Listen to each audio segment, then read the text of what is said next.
Okay, today we're going to talk about A Knight of the Seven Kingdoms, and this might be my favorite thing I've ever read by George R. R. Martin. I haven't yet finished the books in the what is it, A Game of Thrones, or no, what is it called, A Song of Ice and Fire. I haven't finished all of them. I read three of them, and I've enjoyed them so far. But the only reason I don't want to finish them is simply because it hasn't been finished. So I know the moment I finish the series so far, I'm going to be very upset by the fact that it hasn't come yet.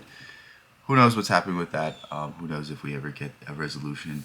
Maybe it's just the way it is, and maybe it ends up like Kafka, where the novels are unfinished. But yeah, this was a pleasant surprise. I didn't even know about this and didn't even know this existed. I thought everything that George had written about the world of Westeros as a whole was somewhat just like a textbook, almost like the Silmarillion, where it's just like dates and facts and histories. I didn't know there was actual short stories, and had I known, I probably would have picked this up before the TV show. But I started watching the TV show, watched about two episodes, and I was like, I am loving this, and I cannot wait another week to get this story. And better yet, I can finish the whole story when I pick up this book. And I read the first story, and I was like, this is tremendous. And I watched the whole first season, but for whatever reason, I just put it down. I got busy with other things. Things came up in my life, but recently I just went back and I finished the other two stories, and boy, I'm glad I did it because I think this is some of my favorite writing from George, and it's really from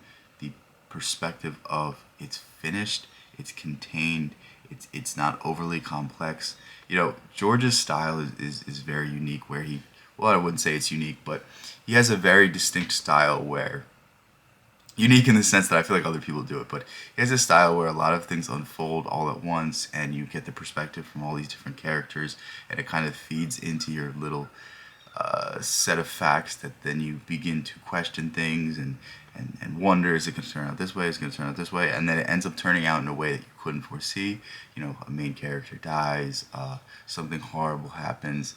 Things always kind of unfold in the worst way possible when you're reading George R. R. Martin, but the elements of that is there in this, but it's not so much that you have to follow things. It's not so much that you have to piece together what's happening. You don't have to really read into characters that you don't enjoy. It's following a very simple story. It's following a very simple hero that wants to do good.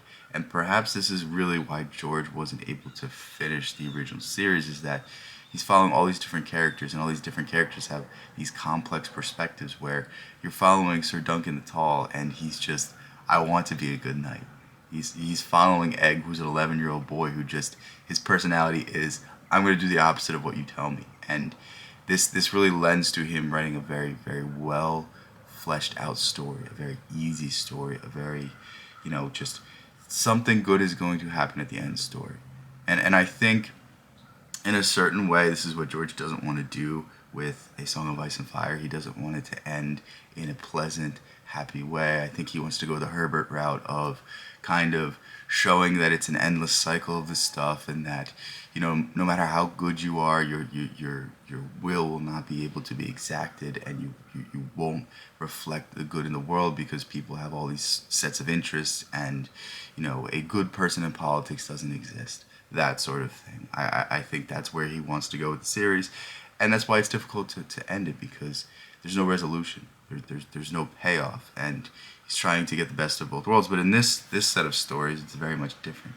In this set of stories, it's just, let's follow this hero when he does good things. Let's follow this hero when he kind of bumbles and stumbles his way through the world and somehow is still alive, and somehow is still kicking, and somehow is gaining renown, and becoming a great knight, and growing into himself. And I don't know, I'm pleasantly surprised. I didn't think George could write something that was so upbeat and so happy. I felt like he kind of put his pessimistic blend into things, and I didn't think he would let a hero have his moment, but I really do enjoy these stories, and I really do think that I want to read more of these. I'd probably prefer he finishes this before he finishes A Song of Ice and Fire. I don't even know if you can finish that. It feels like one of those things that he said what he has to say, and I don't know if we ever get it, but why not? Why not write some short stories? Why not write some more of Duncan Egg, and